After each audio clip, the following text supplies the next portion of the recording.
आज का जो प्रसंग है बड़ा ज्ञानवर्धक है, बड़ा मोटिवेशनल है, इसलिए वीडियो को पूरा देखें ताकि आपको संपूर्ण जानकारी हासिल हो। आज जो कहानी मैं आपको सुनाने जा रहा हूँ, ये कहानी एक सारस और उनकी पत्नी की कहानी है। ये कहानी बड़ी प्रेरणादायक है। इस कहानी को सुनने के बाद आपके घर में कभी भी किसी भी प्रकार का कोई कलेश नहीं होगा, कोई लड़ाई झगड़ा नहीं होगा। आपके घर में सदैव सुख शांति बनी रहेगी। इस कहानी को आप खुद सुने, अपने परिवार वालों को सुनाएं, अपने बच्चों को तो जरूर सुनाएं। इस कहानी को सुनने के बाद आपके बच्चे वो अच्छे संस्कार वाले होंगे। आपके बच्चे कभी भी कोई गलत ऐसा कार्य नहीं करेंगे जिनकी वजह से अपने माता पिता का सर नीचे को झुक जाए। इसलिए अपने बच्चों को इस कहानी को जरूर सुनाएं। कहानी शुरू करने से पहले जो लोग हमसे नए जुड़े हैं वो हमारे चैनल को सब्सक्राइब करें। शुरू करते हैं आज की प्यारी सी कहानी। एक पानी के तालाब के किनारे एक सारस का जोड़ा रहता था। उनका जीवन बड़ा सुखमय था। वो दिन भर पानी में अपना पेट भरते, अपना भोजन खाते, उसके बाद पानी के किनारे पर वहीं पे बैठ जाते। कई दूर जाने की जरूरत नहीं थी। इसी तरीके से उनकी दिनचर्या चल रही थी। उनका जीवन व्यतीत हो रहा था। कुछ दिन को बाद में सारस की पत्नी गर्भवती हो जाती है और जब वो गर्भवती होती है तो वो अपने पति से कहती है कि पिया जी, अब हमें यहाँ से कहीं दूर चलना चाहिए। हमें किसी ऐसी स्थान की तलाश कर दीजिए जहाँ पर हम सुकून से रह सके और लंबे समय तक रह सके, क्योंकि आज के बाद सिर्फ आप ही भोजन लेके आओगे। मैं सिर्फ अपने अंडों पे बैठूंगी। आप हमें और हमारे बच्चों को भोजन लाके देंगे, तभी हम भोजन खा पाएंगे। तो हमें ऐसे स्थान की जरूरत है जहाँ पे हमें भरपेट भोजन मिले, पौष्टिक भोजन मिले। तो सारस अपनी पत्नी से कहता है कि प्रिय, इस तालाब के अंदर भी बहुत सारा भोजन है जो हमसे कभी भी खत्म नहीं होगा, इसलिए आप निश्चिंत रहें, आप चिंता न करें। वो सारस अपनी पत्नी को ये बातें कहता है कि तुम चिंता मत करो, तुम शांति से रहो। कुछ दिन निकलने के बाद उस सारस की पत्नी अंडों को जन्म देती है। जब वो सारस की पत्नी अंडे देती है, अंडे देने के बाद वो सिर्फ अंडों पे बैठ जाती है और अब अंडों पे बैठी बैठी अपने पति पे हुक्म चलाती है। अब उसको जभी भी भूख लगती अपने पति से कहती और बड़े रौब से वो कहती कि जाइए हमारे लिए और भोजन लेके आइए। अब उसका पति तालाब के अंदर जाता और मछलियां वगैरह ढूंढ के अपनी पत्नी को लाके देता। अब उस सारस की पत्नी जैसे ही उसका पति भोजन लाके देता, वो तुरंत खा जाती और फिर से अपने पति को हुक्म देती कि अभी मेरा पेट नहीं भरा है, इसलिए आप और भोजन लेके आओ। तो उनका पति फिर से जाता और फिर से ढूंढ करके अपनी पत्नी के लिए वो भोजन ले गया था। अब वो जैसी लाके देता, तुरंत उसकी पत्नी खा जाती और फिर से अपने पति को हुक्म करती कि जाओ फिर से भोजन लेके आओ, अभी मैं बहुत भूखी हूँ। अब उस सारस को अपना पेट भरने के लिए भी भोजन नहीं था, क्योंकि वो जितना भोजन ढूंढता उतना ही अपनी पत्नी के लिए ले जाता, खुद नहीं खाता, अपनी पत्नी को ले जाके खिलाता। लेकिन उसकी पत्नी दिन भर भोजन करती, उसके बाद भी उसका पेट नहीं भरता। जैसे ही उसका पति भोजन लेकर आता, तुरंत उसको दूसरा ऑर्डर कर देती। वो कहती कि तुरंत जाओ और भोजन लेके आओ। अब उसका पति दिन भर इसी काम में लगा रहता, पानी में जाता, पानी से भोजन ढूंढता और अपनी पत्नी को लाके देता। उसकी पत्नी तुरंत खा जाती, फिर ऑर्डर कर देती कि और लेके आओ, अभी मैं बहुत भूखी हूँ। तो फिर पानी में जाता और फिर से डुबकी लगा करके वो भोजन ढूंढता और फिर से लाकर अपनी पत्नी को देता। तब उसकी पत्नी फिर से खा जाती और फिर से ऑर्डर देती। ये सिलसिला कुछ दिनों तक लगातार चलता है। अब धीरे धीरे सारस बड़ा परेशान हो जाता है, धीरे धीरे सूखने लगता है, क्योंकि वो खुद वो भोजन नहीं खाता था। वो सीधा जो भी भोजन उसको प्राप्त होता था, सीधा अपनी पत्नी को ले जाके देता था। उधर उसकी पत्नी वो गुस्सा इस बात का निकाल रही थी कि उसने दूसरी जगह जाने के लिए अपने पति से कहा था, लेकिन उसने अपनी पत्नी की बात को नहीं माना था। उसने यही कहा था कि हम यहाँ पे रहकर भी हमारे बच्चों का पालन पोषण कर सकते हैं। इस तालाब में भी बहुत सारा भोजन है जो हमारे लिए पर्याप्त है। यह बात अपनी पत्नी से कहकर अपनी पत्नी को उसी तालाब में रोके रखा। इसीलिए अब उसकी पत्नी अपने पति को परेशान करने में, टॉर्चर करने में कोई कसर नहीं छोड़ती है। जब उसकी पत्नी अपने पति को टॉर्चर कर रही थी तो कुछ दिन निकल जाते हैं। कुछ दिन के बाद में सारस बड़ा परेशान हो जाता है। सोचने लगता है कि अब मैं करूँ तो ऐसा क्या करूँ। मैं दिन भर इतना सारा भोजन इकट्ठा करता हूँ, इतना सारा भोजन ढूंढता हूँ और सीधा अपनी पत्नी को ले जाके देता हूँ। वो सारे भोजन को खा जाती है। उसके बाद भी उसका पेट नहीं भरता। वो जैसी भोजन ग्रहण करती है तुरंत मुझे दूसरा ऑर्डर देती है। कहती कि तुरंत जाओ और तुरंत और भोजन लेके आओ, अभी मैं बहुत भूखी हूँ। वो सारस सोचने लग जाता है कि अब मैं करूँ तो ऐसा क्या करूँ जिसके कारण मुझे इस पीड़ा से मुक्ति मिले। वो हताश परेशान हो जाता है। धीरे धीरे उसका शरीर, उसका बदन सूखने लगता है। अब उसको काफी दिन हो जाते हैं भोजन खाए हुए। वो जितना भी भोजन ढूंढता सभी अपनी पत्नी को ले जाके दे देता।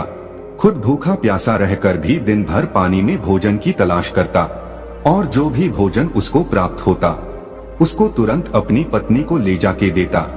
इसी तरीके से अब वो सारस धीरे धीरे बिल्कुल सूख जाता है। अब उसकी हालात इतने खराब हो जाते कि वो चलने के काबिल भी नहीं रहता, दौड़ने के काबिल भी नहीं रहता, उड़ने के काबिल भी नहीं रहता। लेकिन उसकी पत्नी को उस पर बिल्कुल तरस नहीं था, बिल्कुल दया नहीं थी। अब तो कुछ दिनों के बाद उसके बच्चे और हो चुके थे, अंडों से बच्चे भी निकल आए थे। अब तो बच्चों को भी भोजन ले जाके देना पड़ रहा था, साथ में उसकी पत्नी को भी भोजन ले जाके देना पड़ रहा था।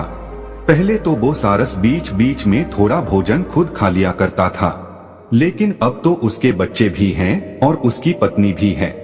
अब तो वो एक निवाला भी नहीं खा सकता था। जितना भोजन उसको मिलता सभी भोजन को अपनी पत्नी को, अपने बच्चों को ले जाके देता, खुद एक भी निवाला नहीं लेता।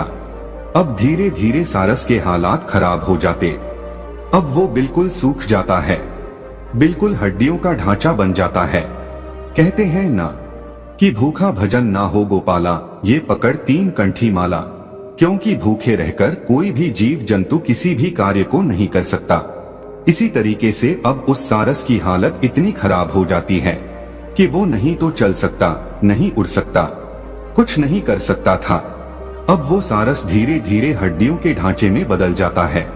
उस सारस का मांस वो सब सूख जाता है। अब वो एक हड्डियों का ढांचा बन के रह जाता है। जब वो सारस हड्डियों का ढांचा बन जाता है, उसकी क्षमता नहीं रहती है। तब वो अपनी पत्नी से कहता है कि प्रिय, अब मैं सिर्फ कुछ दिनों का मेहमान हूँ। अब आप यदि मुझे टॉर्चर ना करें तो आपकी बड़ी कृपा होगी। अब तो बच्चे भी बड़े हो चुके हैं। आप स्वयं भी पानी में जाकर, आप स्वयं भी तालाब में जाकर अपने बच्चों के लिए भोजन ला सकती हो, अपने लिए भोजन ढूंढ सकती हो। अब मैं सिर्फ कुछ ही दिनों का मेहमान हूँ। आप अच्छे से रहना और अपने बच्चों का अच्छे से लालन पालन करना। इतनी बात वो सारस अपनी पत्नी से कहता है। तब उसकी पत्नी कहती है, क्या तुम अभी मरने वाले हो? जब तक जीवित हो तब तक तो हमारे लिए कुछ करो। जब अपनी पत्नी की इतनी बात सुनता है तो वो सारस झुर-झुर रोने लगता है और परमात्मा से दुआ करता है कि परमात्मा, हे मेरे मालिक, हे मेरे परम पिता, तुम मुझे इस धरती से अभी क्यों नहीं उठा लेता? मुझे किस जन्म की पीड़ा दे रहा है? ऐसी नरक की जिंदगी से तो बेहतर है कि मुझे मृत्यु आ जाए। अब वो सारस अपने परमात्मा से दुआ करता है, अपने मालिक से दुआ करता है और कहता है, मेरे मालिक, या तो तू मुझे उठा ले या इस नरक से मुझे मुक्ति दे। इतनी बात कहने के बाद अब वो सारस अपनी पत्नी से बात करना बंद कर देता है और मौन हो जाता है और ईश्वर का ध्यान करने बैठ जाता है। ईश्वर का ध्यान करते हुए कुछ समय उसको निकल जाता है। अब वो एक ही प्रण बना लेता है, ना ही वो कुछ भोजन ग्रहण करता है, ना ही पानी पीता है। अब वो सिर्फ भगवान का ध्यान करने के लिए बैठ जाता है। उसने ये वचन लिया, ये प्रण लिया कि मैं जब तक भगवान का भजन करूंगा तब तक या तो ईश्वर मेरे सामने नहीं आ जाते या फिर मेरे शरीर से प्राण नहीं निकल जाते, तब तक मैं भूखा प्यासा रहकर ही भगवान का भजन करूंगा। यही प्रण लेकर अब वो सारस भगवान की भक्ति करने के लिए बैठ जाता है। उधर उस सारस की पत्नी अपने बच्चों को लेकर और अपने पति को ऐसी दुख पीड़ा की हालत में, ऐसी नाजुक हालत में छोड़कर उस तालाब से चली जाती है और अपने पति को ऐसे संकट में जूझता हुआ छोड़कर निकल जाती है। अब सारस भगवान की भक्ति करता है। कुछ समय निकलने के बाद उसकी भक्ति से श्री हरि विष्णु प्रसन्न होते हैं। श्री हरि विष्णु उस सारस के समक्ष जाकर प्रकट होते हैं और उस सारस को वरदान देते हैं और कहते कि मांगो, तुम्हें क्या मांगना है। जब सारस श्री हरि विष्णु से कहता है कि प्रभु मुझे मेरी पत्नी का साथ दे दीजिए, वो सारस तब भी यही मांगता है, उसको और कुछ सूझता ही नहीं है। वो सिर्फ यही मांग पाता है कि मुझे मेरी पत्नी का साथ दे दीजिए। तो श्री हरि विष्णु कहते हैं कि तथास्तु, ऐसा ही होगा। वो सारस मांगना तो कुछ और चाहता था, लेकिन उसके मुख से यही निकलता है कि प्रभु मुझे मेरी पत्नी का सहारा दे दीजिए, मेरी पत्नी का साथ दे दीजिए। श्री हरि विष्णु ये आशीर्वाद देते हैं कि तथास्तु, ऐसा ही होगा।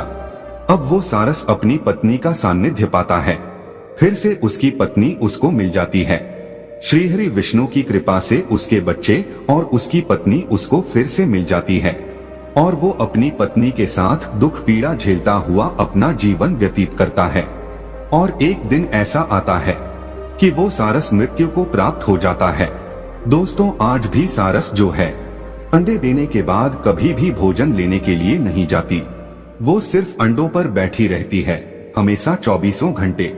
उसका पति ही उसको भोजन लाके देता है और जब उसके अंडों से बच्चे निकलते हैं तब भी उस सारस का पति अपनी पत्नी को और अपने बच्चों को पानी से भोजन ढूंढ के लाता है और अपनी पत्नी को अपने बच्चों को भोजन खिलाता है। वो तब तक खिलाता है जब तक सारस के बच्चे खुद भोजन ढूंढने और खुद पानी में उतरने के काबिल नहीं हो जाते। तब तक सारस अपनी पत्नी को और अपने बच्चों को स्वयं भोजन लाके खिलाता है, क्योंकि ये श्री हरि विष्णु के एक आशीर्वाद के कारण हुआ है। उस वक्त यदि वो सारस कुछ और मांग लेता तो हो सकता है वो अपने बच्चों का, अपनी पत्नी का लालन पालन नहीं करता, लेकिन उसने श्री हरि विष्णु से यही मांगा कि प्रभु मुझे मेरी पत्नी का साथ चाहिए। तो भगवान ने उनको ये आशीर्वाद दे दिया कि तथास्तु, ऐसा ही होगा। उसके बाद से सारस कभी भी आपको अकेली नहीं मिलेगी, वो हमेशा जोड़े में मिलेगी। जहाँ भी आपको नजर आएगी वो जोड़े में नजर आएगी। अकेली सारस आपको कहीं पे भी ढूंढने को नहीं मिलेगी। दोनों पति पत्नी का जोड़ा आपको हमेशा नजर आएगा। और जब वो अंडे देती है तो खुद अंडों पे बैठ जाती है और सारस अपनी पत्नी के लिए भोजन ढूंढ के लाता है और खिलाता है। इसी तरीके से उनका जीवन व्यतीत होता है। दोस्तों, ये कहानी अब समाप्त होती है। तो दोस्तों, यह कहानी